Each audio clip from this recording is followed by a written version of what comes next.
아름다운 찬양을 들려주신 우리 찬양대원들께 감사드리고 같이 협조해 주신 우리 티파니 양 감사합니다. 고맙습니다. 우리 성도 여러분, 한 주일 동안 다 평안하셨습니까?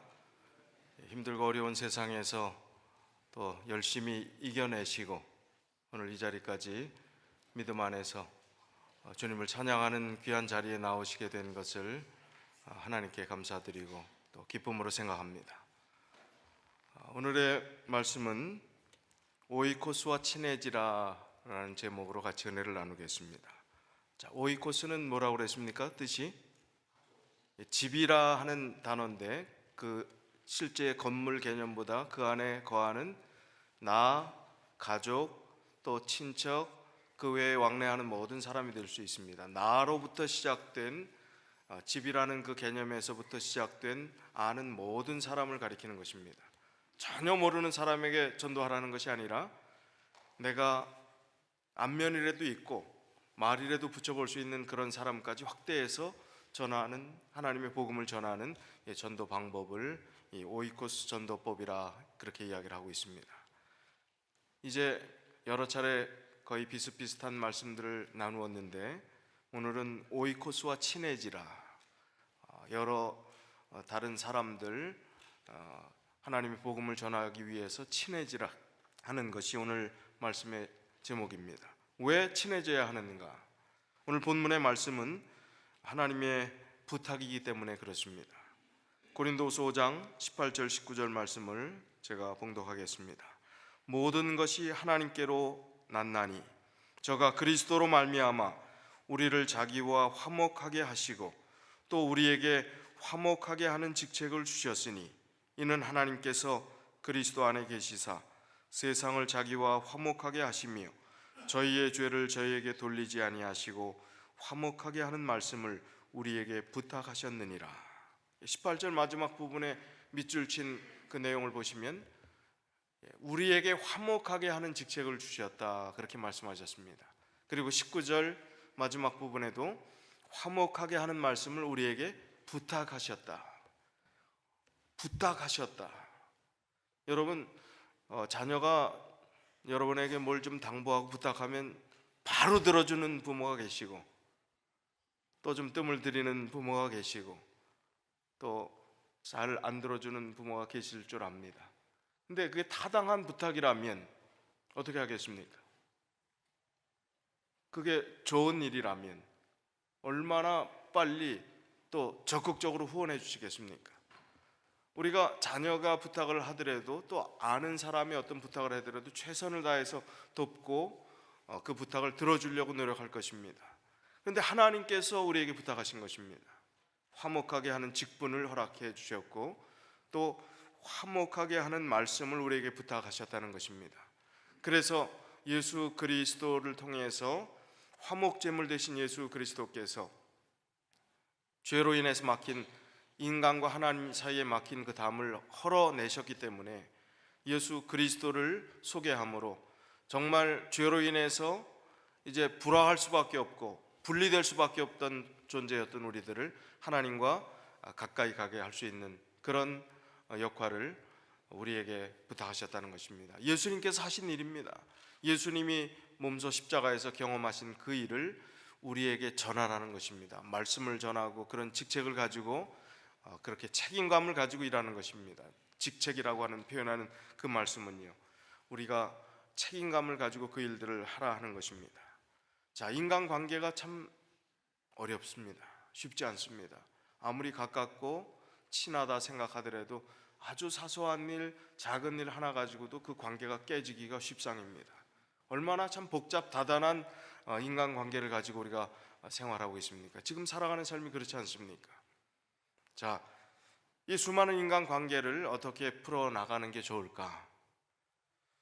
제가 퀴즈 하나를 드리겠습니다. 이 퀴즈는 보기가 있으니까 염려하지 마시고요.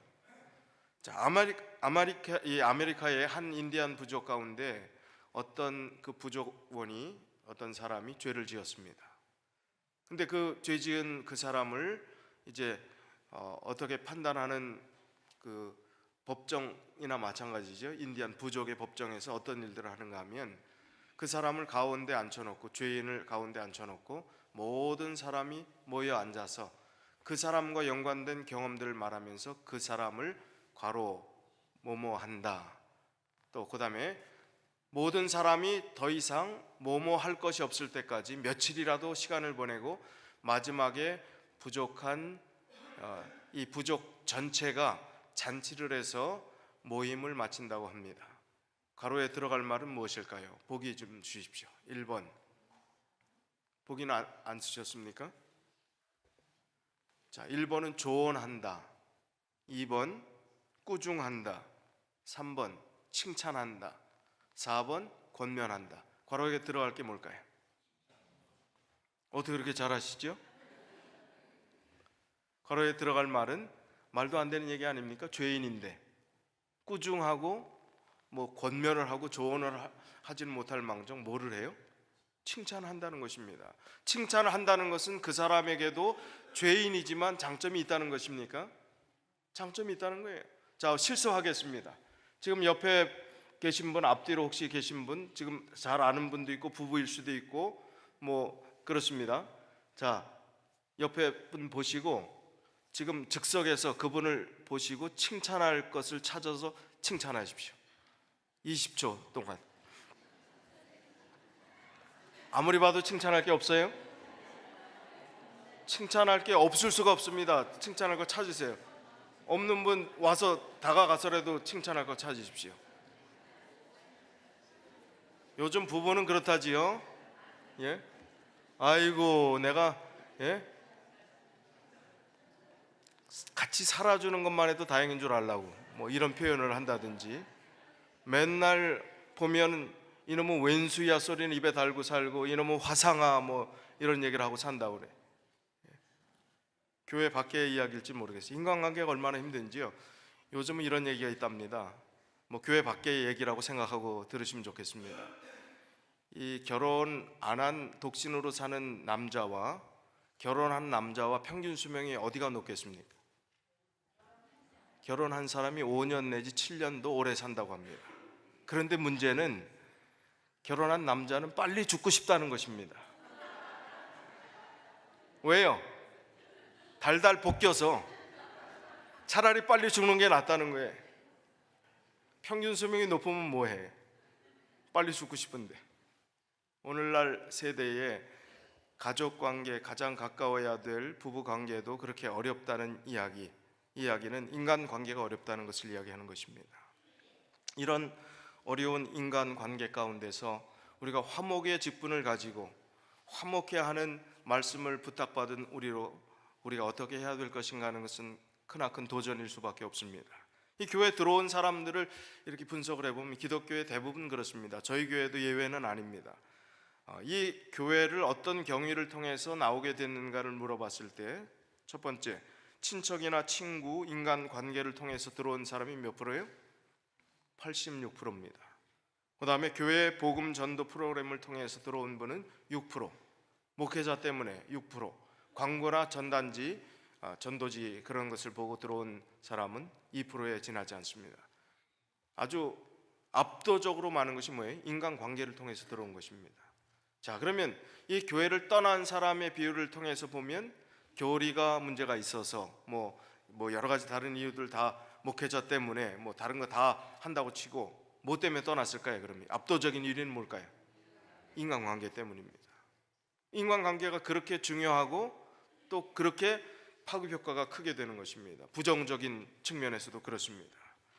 그래서 우리가 우리 스스로 인간관계를 아무리 잘하려고 노력해도 오해하는 데는 어떻게 할 수가 없어요. 잘해주려고 해도 오해할 수가 있습니다. 그리고 내 생각과 다를 수가 있습니다. 그거 어떻게 우리가 풀어나갈 수 있겠습니까? 그래서 우리가 우리 스스로 인간관계를 맺고자 할 때는 항상 허점이 보일 수밖에 없고 실수할 수밖에 없고 실패할 수밖에 없습니다. 그래서 예수님을 모본으로 삼아서 예수님께서는 어떻게 인간관계를 하셨는가, 어떻게 화목하게 지내셨는가 우리가 좀 생각해 볼 필요가 있습니다. 예수님의 모본을 첫 번째 우리가 생각해 보겠습니다. 예수님은 죄인들의 친구라 그렇게 말씀하셨습니다. 옛날에 저희 교회 초창기 때는 워낙 좀 보수적이고 굉장히 아주 신실한 신앙의 풍토가 있었는지 모르지만 교회에 들어와서 신앙생활을 하면 세상의 모든 친구들과 관계를 어떻게 하라고 그랬어요? 더 잘 맺으라고 그랬습니까? 성결한 믿음의 삶을 살기 위해서는 술 친구, 또 이 세상에 알지 못하는 그런 사람들의 신앙을 알지 못하는 사람들의 그런 신앙과 상관없는 그런 삶에 영향을 받을까 봐 그 관계를 끊으라고 했을까요? 어떻게 했을까요? 옛날에는 끊으라고 했습니다. 잘한 일입니까? 못한 일입니까? 못한 일이죠. 그냥 자동적으로 끊어질 수밖에 없는, 술 안 먹으니까 술 친구가 없어지는 건 그건 당연한 사실이지만 일부러 끊으라, 가족 관계조차도 굉장히 소원해지는, 믿지 않는다는 이유 하나 때문에 그런 일들이 있었습니다. 그건 우리 교회만의 얘기가 아니라 기독교의 보수적인 측면에서 기독교가 들어왔을 때 같이 동일하게 일어났던 현상입니다. 그러나 그것은 얼마나 비성서적인 것인지. 예수님께서는 어떻게 하셨어요? 예수님 누구의 친구라고요? 죄인들의 친구라고 말씀하셨습니다. 마태복음 11장 19절엔 사람들이 이런 예수님을 향해서 욕을 했어요. 뭐라고요? 인자는 와서, 예수님을 인자라고 표현했죠. 인자는 와서 먹고 마심에 말하기를, 보라, 먹기를 탐하고 포도주를 즐기는 사람이요 세리와 죄인의 친구로다 하니 지혜는 그 행한 일로 인하여 옳다함을 얻느니라. 자, 예수님이 어떤 욕을 먹었다고요? 아니, 예수님은 먹는 자리만 좋아해. 그리고 포도주를 즐기는 사람이라. 그러면 좀 가서 그냥 몰래 한 잔씩 하고 그런 걸 아주 즐기는, 그런 식으로 이야기를 했습니다. 그리고 그 당시 사람 취급하지도 않고 같이 상대도 안 했던 삭개오라는 사람에 대해서 말씀드리겠지만, 이 삭개오를 사람이 삭개오야 예수님께서 내려오라 했던 얘기가 당연한 얘기 아닙니까? 그 이름 부른 것이. 근데 사람들은 삭개오 이름을 절대 부르지 않았다는 것입니다. 어떻게 불렀다고? 야, 매국노야, 요놈은 난쟁이야, 이름을 절대 안 부르고 비하했다는 것입니다. 이 나쁜 놈아, 나라 팔아먹은 놈아, 이런 식으로요. 예수님이 삭개오야 불러줬다는 그 자체에 가슴이 그냥 뭉클하고 가슴이 내려앉은 거예요. 왜요? 사람들은 그렇게 취급했는데 예수님은 그의 이름을 불러줬거든요. 삭개오라는 이름을 불러준 것입니다. 삭개오가 거기 있기 때문에 우리는 삭개오 이름을 불렀구나 그렇게 쉽게 생각할 수 있는데 깊은 의미가 있더라고요. 이름을 불러주셨어요. 예수님은 그 세리와 매국노 취급받는 그 사람, 창기의 친구도 되셨습니다. 죄인의 친구가 되셨습니다. 그들의 실수와 죄가 있지만 그들의 가능성을 보셨습니다. 그들의 장점을 보셨습니다. 그리고 그들 안에 있는 신실한 겨자씨만한 믿음 같은 그 믿음을 보시고 그들을 사랑하시고 품어주시고 친해지셨을 때 그들은 변하게 된 것입니다. 놀라운 삶의 전환점을 가져오게 된 것입니다. 새로운 역사를 만든 장본인들이 된 것입니다. 시대의 소망 253쪽, 254쪽에 보면 예수님께서 어떤 방식으로 전도를 하셨을까, 이렇게 그분이 하셨던 방법을 표현하고 있습니다. 예수께서는 그들의 곤고함을 익히 아시는 분으로서 사람들을 그들의 처지에서 만나셨다. 이게 중요합니다. 그들의 눈높이와 예수님이 맞췄다는 것입니다. 자, 우리가 유의할 것이 있습니다. 눈높이를 맞춘다고 우리는 다 따라가는 게 있어요. 우리가 리드를 해야 되는데 다 따라가는 수가 있습니다. 술 친구 좀 전도한다고 그러면 같이 가갖고, 야, 왕년에 한번 기분 좀 내볼까? 그리고 우리 같이 한번 똑같이 따라가겠습니까? 전도한다는 목적 하나 때문에? 그건 아니잖아요. 따라갈 수 있는 게 있고 따라가지 않을 수 있는 게 있습니다. 예수님께서 그런 방식으로 해갖고 우리가 끌려가는 방식이 아니라 눈높이를 맞추고 그들을 이해하고 그들을 사랑하고 예수님의 그 사랑으로 이끌어 주셨던 그 방법을 우리가 배워야 합니다. 눈높이를 맞춘다는 것이 마치 신앙의 기본 원칙도 없이 다 그냥 따라가는 것처럼 생각한다면 곤란한 것입니다. 예수님 그렇게 하는 것이 아닙니다. 이끌어 주시고 그분의 처지를 충분히 이해하셨던 그분이 인간관계를 맺으셨던 방법을 그렇게 표현하고 있습니다. 예수께서는 진리를 가장 직접적이고도 단순한 방법으로 제시하심으로써 그것을 아름답게 하셨다. 그분의 언어는 깨끗하고 세련되었으며 흐르는 물처럼 맑았다. 랍비들의 단조로운 어조의 말을 들어왔던 자들에게 그분의 음성은 마치 음악과 같이 들렸다. 그러나 그분의 가르침은 단순했지만 그분은 권세 있는 자와 같이 말씀하셨다. 이 특징이 그분의 가르침을 모든 다른 사람들의 가르침과 대조가 되게 하였다. 그분의 자비의 기별들은 청중들에게 맞게끔 다양하였다. 자, 예수님이 비유를 통해서 말씀하시는 게 성경에 가득합니까?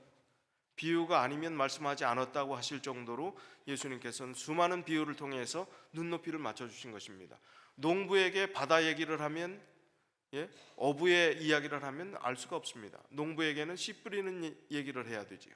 그 비유를 이야기해야 되는 거죠. 어부에게는 바다에 고기 잡는 얘기를 해야지 그게 어울리는 것입니다. 그런 눈높이를 정확히 맞춰주셨다는 것입니다. 청중에 맞게끔 그 기별들을 다양하게 맞춰주셨다는 것입니다. 그분은 곤핍한 자를 말로 어떻게 도와줄 줄을 아셨다. 이는 그가 가장 매력적인 방법으로 진리의 보화를 사람들에게 전할 수 있도록 그분의 입술에 은혜가 부어진 때문이었다. 하나님께로부터 은혜가 부어졌기 때문에 하나님께 간구하면서 기도하면서 하나님의 음성을 들으려고 했던 예수님의 기도의 삶의 모범을 우리가 잘 알고 있습니다. 항상 하나님께 물었고 하나님께서 주시는 그 은혜를 통해서 모든 일을 하셨던, 단 하나도 본인의 뜻에 따라서 하지 않으셨던 이 예수님의 기도의 모범이 바로 그 입술에 은혜가 부어져서 하나님의 뜻을 그대로 전하고 하나님의 사명들을 감당하셨던 것을 보게 됩니다. 그리고 예수님은 죄인들의 친구였을 뿐만 아니라 사람들의 아픔과 필요를 돌아볼 줄 아시는 분이셨습니다. 가장 정확하게 아시는 분이셨습니다. 우리가 이 교인 외에 단절된 마음들을 가지고 이 교회 밖의 사람들과 교제하지 않으면 전도할 길이 없다는 것입니다. 그래서 예수님의 모범을 따라서 첫 번째, 죄인들과 친구라 한다면 얼마나 기분 나쁘겠어요. 다른 사람들이 생각할 때 하나님을 알지 못하는 사람들과 친구가 되어야 합니다. 예수님의 방법대로요. 두 번째는 예수님처럼 그들의 아픔과 필요를 돌보아주는 역할들을 해야 됩니다. 치료봉사 129쪽, 130쪽은 예수님의 전도 방법을 이렇게 요약해서 설명하고 있습니다. 오직 그리스도의 방법을 사용함으로써만 사람들을 접촉할 때 참 성공을 거둘 것이다. 구주께서는 사람들의 유익을 소원하는 분으로서 그들과 첫 번째 어떻게 됐다고요? 섞이셨습니다. 그분께서는 그들에 대한 당신의 뭘 보여주시고 동정심을 보여주시고 그들의 필요를 따라 뭐 하시고 봉사하시고 그 다음에 그들의 신임을 얻으셨다는, 그들이 마음을 열었다는 것입니다. 그 후에 그분께서는 나를 따라오라고 그들에게 명령하셨습니다. 우리는 이 모든 단계를 다 생략하고 뭐만 하려고 그래요?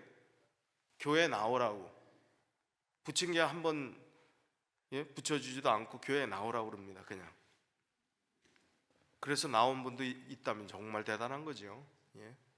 그분 마음이 너무 비단결처럼 고운 분이고 순수한 분입니다. 그런데 예수님은 어떤 단계를 거치셨다고요? 그들과 섞이셨습니다. 눈높이를 맞췄다는 거죠. 그들의 필요가 뭔지를 알기 위해서 노력하셨음을 보여줍니다.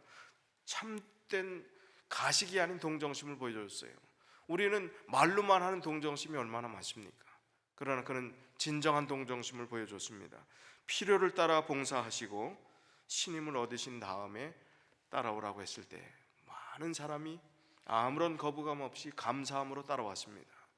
오늘도 우리에게 그 방법이 필요합니다. 예수님께서 하신 그 방법이 필요합니다. 실물교훈 233쪽에도요, 그리스도의 종들은 그분의 모본을 따라야 한다. 그분은 각처로 두루 다니시며 고생하는 자들을 위로해 주시고 병든 자들을 고쳐 주셨다. 그 후에 그분은 하나님의 나라에 관한 큰 진리를 그들에게 소개하셨다. 이 일이 바로 그를 따르는 자들이 해야 할 일이다. 자, 하나님의 진리를 먼저 소개하지 않았습니다. 하나님의 진리가 다른 사람들에게는 진리가 아니거든요. 어려운 이야기거든요. 이상한 이야기거든요. 깨닫지 못할 이야기거든요. 그런데 진리를 이야기하고 자꾸 먼저 진리를 갖다 마음도 열리지 않은데 이야기를 하면 그 사람은 거부 반응만 일어나는 거예요. 역효과만 일어나는 것입니다. 그런데 예수님은 어떻게 하셨다고요? 위로의 사역을 하셨습니다. 그들의 마음에 교감이 있었다는 이야기지요.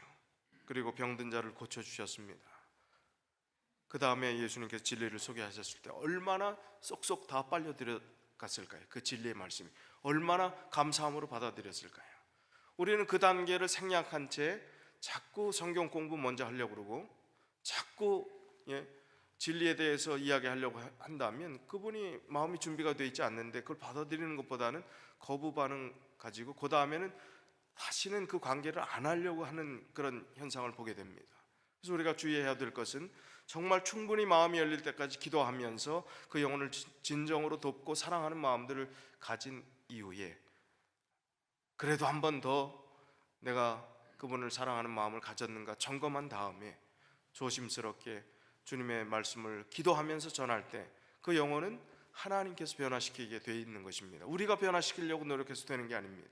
하나님께서 그렇게 하시게 되는 것입니다. 그리스도인 선교봉사 133쪽에도요, 그리스도의 자녀라고 주장하는 자들은 그의 모본을 따라야 한다. 그대의 이웃의 물질적 궁핍을 덜어주라. 그리하면 그들이 감사한 마음으로 마음의 장벽이 무너진다는 얘기죠. 또 그들의 마음에 접근할 수 있게 될 것이다. 이 일을 신중히 생각하라. 물질적 궁핍을 덜어주는 일이 신중히 생각하라는 건 뭘까요? 자칫 잘못하면 오해하고 마음에 상처를 줄 수 있기 때문에 또 이 일 자체가 굉장히 조심스러운 일이기 때문에 신중하게 생각하라는 것입니다. 자, 우리가 작은 실천부터 할 수 있는 방법이 무엇일까 좀 생각할 필요가 있지 않겠습니까? 사업이 어려움을 당하는 분들이 있다 하는 것은 같은 사업을 해도 어떤 분은 좀 지역이 안 좋다든지 뭐 주변의 어떤 환경적인 영향이나 모든 걸로 인해서 좀 어렵고 지금 아주 고전하는 분들이 계십니다. 그럼 우리 교인들은 좀 어떤 마음을 가져야 될까요?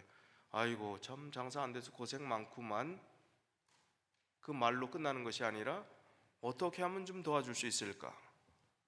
어떻게 하면 식당 하는 분에게는 자주 친구들 있으면 찾아가고 데리고 가고 또 기프트 서티피케이트 같은 게 있으면 거기서 사갖고 좀 다른 선물할 건 그걸로 하고 또 물건 음식 같은 거 주문할 때 조금 비싸더라도 거기서 단체 주문도 하고 그런 마음 가지고 돕고 또 세탁소 같은 경우도 다른 데 집 가까운 데 편하게 가려고 했던 것도 일부러 좀 어렵고 힘든 그런 가정이 있으면 거기에 갖다 맡기고 하는 그런 모든 일들, 사소한 것이지만 중요한 일들입니다. 우리 믿음의 공동체 가족들이 생각해야 될 일들입니다.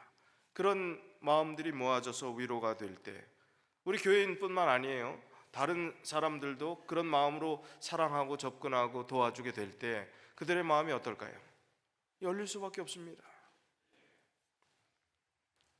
그래서 우리가 예수님의 방법을 따라서 영혼을 사랑하는 마음으로 전도하고 접근하면 실패할 수 없습니다. 실패할래야 실패할 수가 없다는 것입니다. 예수님의 방법이기 때문에 그렇습니다.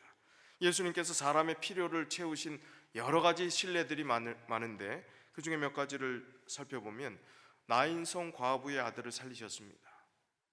정말 너무나 불쌍하고 안타까운 그런 상황 가운데 나인성 과부의 아들을 살리신 그 기록이 누가복음 7장 11절로 17절에 나옵니다.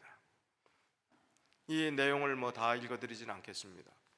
이 나인성 과부의 아들은 독자요 어미는 과부였습니다.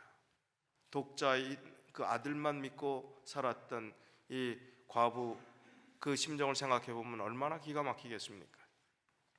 그때 13절에 주께서 과부를 보시고 불쌍히 여기사 울지 말라 가까이 오사 그 관에 손을 대시고, 예수님의 그 적극적인 사랑과 동정심의 그 마음들이 담겨져 있는 것을 그렇게 보게 됩니다. 자, 예수님께서 그 필요를 채워주시는, 이 땅에 오신 모든 것이 다 필요를 채워주시는 일이었지만 가장 힘들고 어려웠을 때 도와줬던 사례들을 그렇게 말씀을 드립니다. 두 번째는 사마리아 여인에게 예수님께서 생수의 근원을 소개하시고 알게 하셨던 그 사례가 바로 정말 예수님께서 모든 것을 다 베풀어 주신 그런 사례가 되기도 합니다. 요한복음 4장 13절로 15절에 예수께서 대답하여 가라사대 이 물을 먹는 자마다 다시 목마르려니와 내가 주는 물을 먹는 자는 영원히 목마르지 아니하리니 나의 주는 물은 그 속에서 영생하도록 솟아나는 샘물이 되리라. 여자가 가로되 주여 이런 물을 내게 주사 목마르지도 않고 또 여기 물길로 오지도 않게 하옵소서. 생수의 근원을 전달해 주는 그 일들이 예수님께서 하신 일입니다. 이 생수의 근원이 어떠한 것인가를 소개해 준다면 얼마나 갈증이 있는 목마른 자들에게는 귀한 복된 소식이겠습니까? 예수 그리스도를 소개한다는 것은 바로 그 일을 하는 것입니다. 갈증난 사람에게 생수 한 병 제공하는 것도 그렇게 정말 기분 좋은 일인데, 근원을 소개하는 그 일들을 우리가 하게 된다면, 예수님께서 그런 사례를 보여주셨던 것은 그 일을 우리에게 맡겨주셨다는 것입니다. 그 일을 하라는 것입니다. 그 일을 하게 될 때 정말 여러분 누차 말씀드리지만 여러분 신앙생활해서 하나님 알게 만든 그 은인들에게 감사를 얼마나 표하시고 사는지 모르겠어요. 그분 다 돌아가셨다고 옛날에 그러고 말 겁니까? 어떻게 해서 여러분 여기 신앙생활하고 이 자리에 오게 되셨습니까? 이건 돈으로 값으로 매길 수 없는 하나님께서 베푸신 그 구원의 은혜가 큰데, 나를 전도해서 이 자리에 오게까지 한 그 역사를 한번 살펴보면 얼마나 감사를 표하고 사셨냔 말이에요. 귀한 일입니다. 생수의 근원을 알게 해준 그 장본인에게 너무나 감사한 것이죠. 세월이 많이 지나서 오랜 가족의 몇 대에 걸쳐서 신앙생활하면서 그게 다 희석될지 모르지만 중요한 것입니다. 그렇게 감사하게 여겨야 되는 큰 은혜가 우리가 복음을 전하는 일이라는 것입니다. 예수님께서 좀 전에 말씀드린 삭개오를 만나는 그 일이 정말 그들에게 놀라운 하나님의 귀중한 영생의 소망을 선물해 주셨던 사례입니다. 이 삭개오가 예수 그리스도로 인해서 이름을 불러주시는 예수님, 그 마음을 알아주시는 예수님, 그의 잘못을 지적하시는 것보다는 그의 마음에 정말 때묻지 않은 한 구석에 주님을 향한 열망이 있는 것을, 말씀대로 살고 싶은 그런 강한 그런 마음의 소원들이 있는 것을 아신 주님께서 그를 정말 사랑해 주시고 그의 마음을 위로해 주셨을 때, 그는 예수님께서 하라고 해갖고 한 일이 아니라 자발적으로 그의 삶이 변하게 됩니다. 재산의 절반은 팔아서 가난한 자들에게 주겠고, 자기가 부정직한 방법으로 취한 모든 이득의 몇 배를, 4배를 다 다시 돌려놓겠다, 갚겠다 시켰습니까? 자발적인 마음이에요. 감사하는 마음이고 기뻐서 어쩔 줄 모르는 마음으로 그렇게 한 것입니다. 우리의 신앙생활이 그래야 된다는 것입니다. 그러면서 예수님께서 하신 말씀이, 인자에 온 것은 10절에 그 다음 9절 10절에 보면 예수님께서 이르시되 삭개오에게 이야기를 합니다. 오늘 구원이 이 집에 이르렀으니 이 사람도 아브라함의 자손이미로다. 얼마나 기가 막힌 표현입니까? 매국노 소리만 듣던, 정말 욕만 먹던 이 삭개오가 아브라함의 자손이라는 소리를 듣다니요. 인자에 온 것은 바로 잃어버린 자를 찾아 구원하기 위해서 오셨다, 그렇게 말씀해 주셨습니다. 삭개오만도 못한 인생을 살아가는 사람들이 얼마나 되겠습니까? 그 이상 다 선하게 살고 조금 우리의 성격이 개성이 좀 다른 것뿐이 아니겠습니까? 그런데 예수님은 그러한 자들을 찾아서 그들의 선한 모습을 보고 그들과 정말 섞이고 친교를 나누며 그들의 진심을 알아줬을 때 놀라운 역사들이 자발적으로 일어나게 되었던 것입니다. 우리가 오이코스, 우리가 접할 수 있는 그런 사람들에게 감동을 주기 위해서 할 수 있는 방법들을, 우리 소소한 것들을 한번 같이 생각해 보실까요? 첫 번째는 애경사를 챙기는 것입니다. 우리 교우님들 중에 서로 애경사를 좀 챙기시는 분들이 계시죠? 가까운 분들도 있으시지만 그렇지 않은 분들은 그냥 생일이라는 것을 알게 되면 간단하게 텍스트라도 생일을 축하하고 하는 일들을 하시는 걸로 알고 있습니다. 저희 교회 생일 축하 카드를 받아본 분은 아시겠지만 교회 나오신 지 얼마 안 되시는 한 성도님이 생일 축하 카드를 다 보내시고 각 이름으로 크리스마스 카드를 다 보내시고 얼마나 참 감사한 일인지, 참 고마운 일인지, 얼마나 참 좋은 일입니까?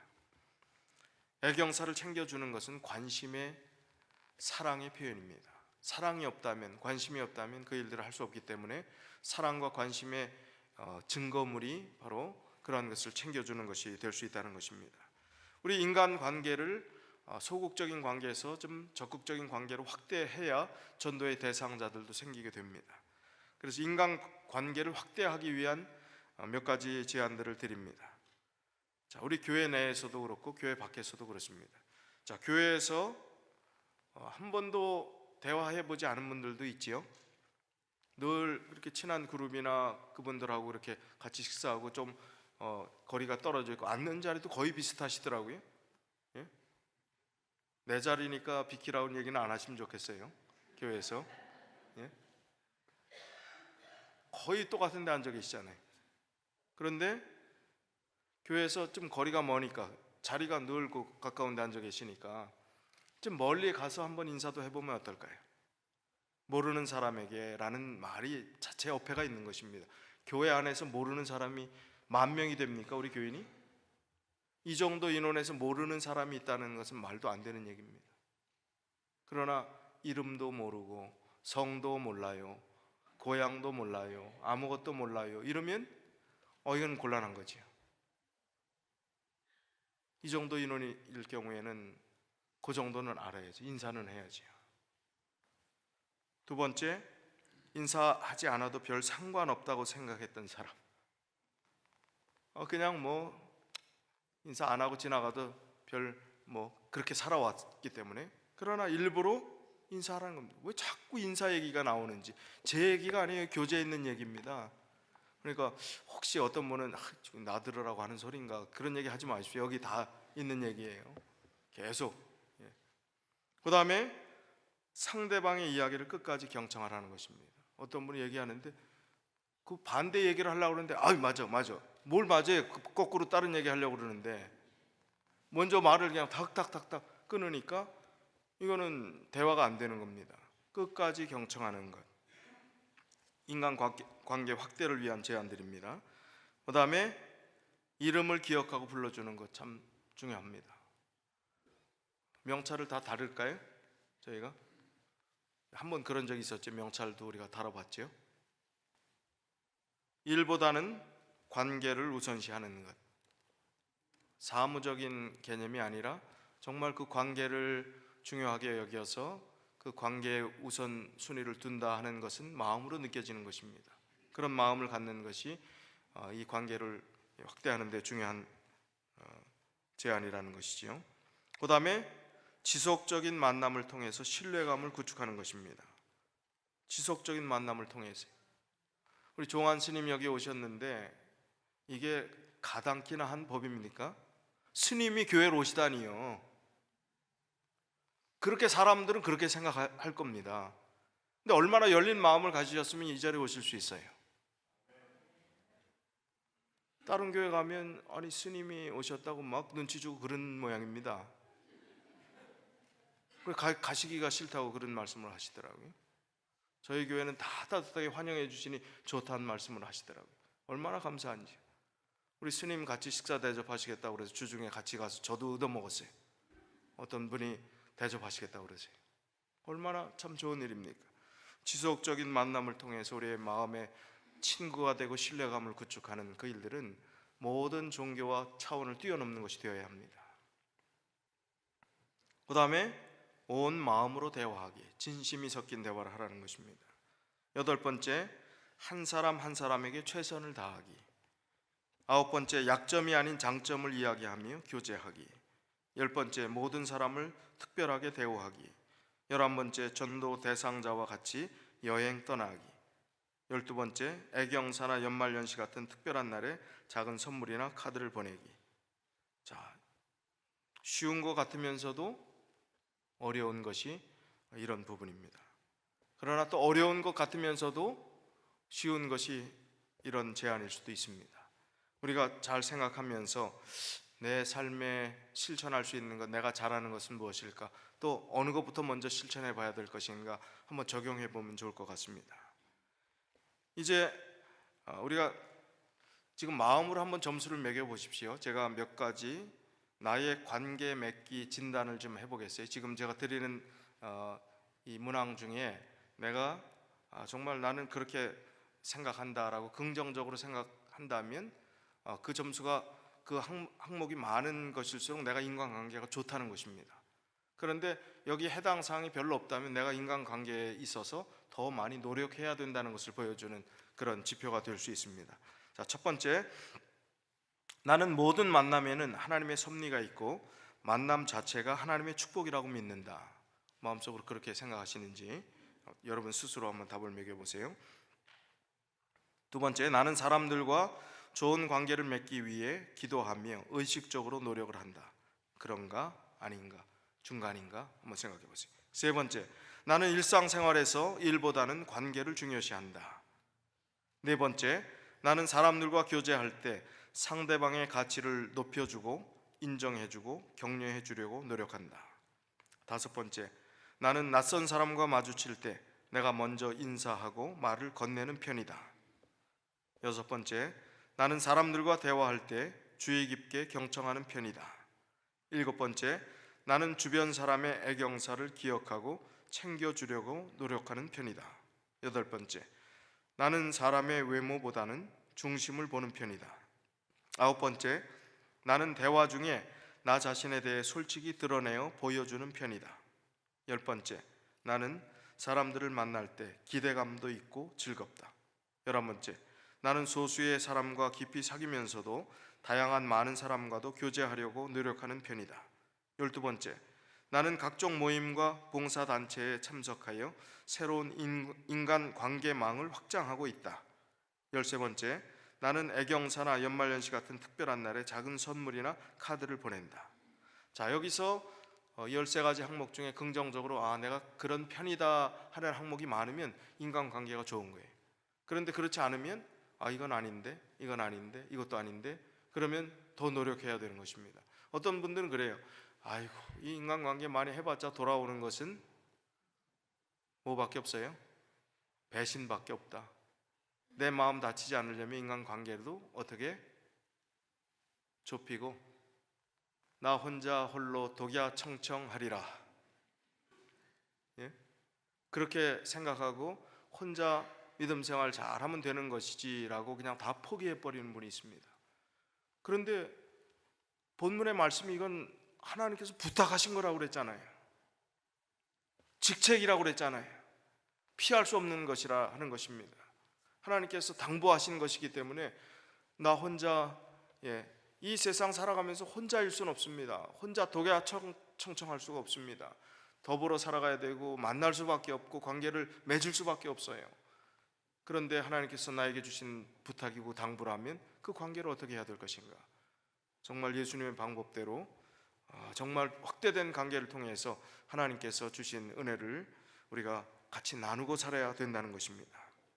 자, 이제 말씀을 통해서 우리 자신을 돌아보는 시간을 좀 가져보겠습니다. 얼마나 이 말씀을 적용할 때 우리 마음이 뜨끔뜨끔한지, 부족한 게 얼마나 많은지요. 그러나 주님의 말씀이고 주님께서 그렇게 하라고 하시는 것이기 때문에 참 중요한 것 같습니다.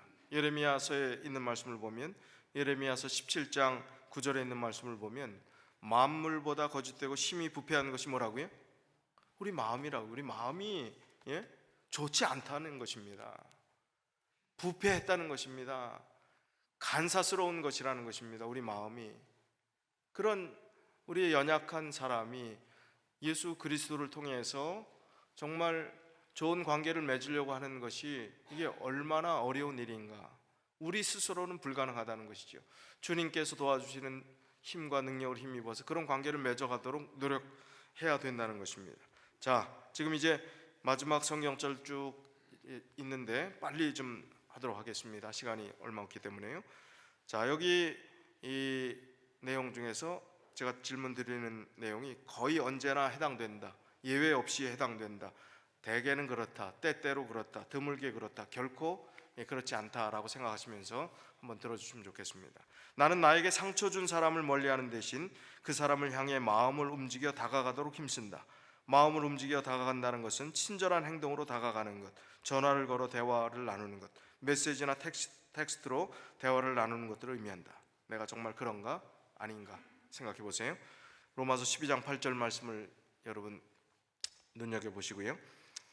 또 두 번째, 누군가 나에게 상처를 줄 때 비록 그들이 자기 잘못을 인정하지 않고 용서를 구하지 않는다 해도 나는 그 사람들을 용서한다. 골로새서 3장 13절. 그 다음에 세 번째, 다른 사람에게 상처를 주었거나 난처하게 했다고 여기면 그 사람에게 다가가서 용서를 구한다. 마태복음 5장 23절 24절. 네 번째, 사람들이 나에게 상처를 주었을 때 나는 그것이 선한 동기에서였을 것이라고 여긴다. 고린도전서 13장 6절 7절. 다섯 번째, 나를 비평하는 사람을 공격하지 않고 나 자신을 방어하지도 않고 그 비판을 받아들인다. 마태복음 5장 11절. 여섯 번째, 나는 남의 험담을 하거나 나쁜 평가를 전해주는 것이 아니라 다른 사람을 세워주기 위하여 도움이 될 만한 것들을 이야기하고 나누려고 노력한다. 에베소서 4장 29절. 일곱 번째, 나는 나에게 일어난 나쁜 일들을 말하는 대신에 진실한 것, 깨끗한 것, 뛰어난 것만을 말하려고 결심한다. 빌립보서 4장 8절. 여덟 번째, 나는 듣기는 속히 하고 말하기는 더디한다. 야고보서 1장 19절. 아홉 번째, 나는 어느 누구든 판단하지 않도록 조심한다. 마태복음 7장 1절. 열 번째, 나는 불평하지 않고 친절히 접대하는 것을 실천한다.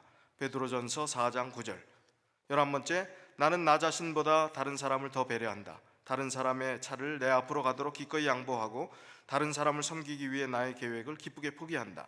빌립보서 2장 3절 4절. 12번째, 나는 자기의 느낌을 말하는 사람을 비판하거나 또는 그들의 문제를 가볍게 여기지 않고 상처받은 이들에게 위로를 해준다. 로마서 12장 15절. 13번째, 나는 내 잘못을 적어도 한 사람 이상의 다른 그리스도인에게 고백한다. 야고보서 5장 16절. 14번째, 비록 그들이 가난하고 곤궁하고 횡설수설하고 더럽고 진절머리 나고 불쾌하다 할지라도 나는 모든 사람을 애정을 갖고 받아들인다. 로마서 15장 7절, 야고보서 2장 1절.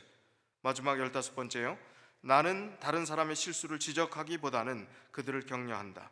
히브리서 3장 13절, 10장 25절.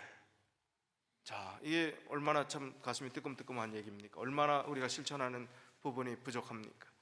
그러나 주님께서 주신 말씀은 우리가 불가능한 것, 절대 할 수 없는 것을 하라고 명령하시는 것이 아닙니다. 주님의 도우심을 통해서 그 일들을 할 수 있음을 보여주시며 우리가 그 사명들을 이루는 자들이 되기를 간절히 주님께서 원하고 계십니다.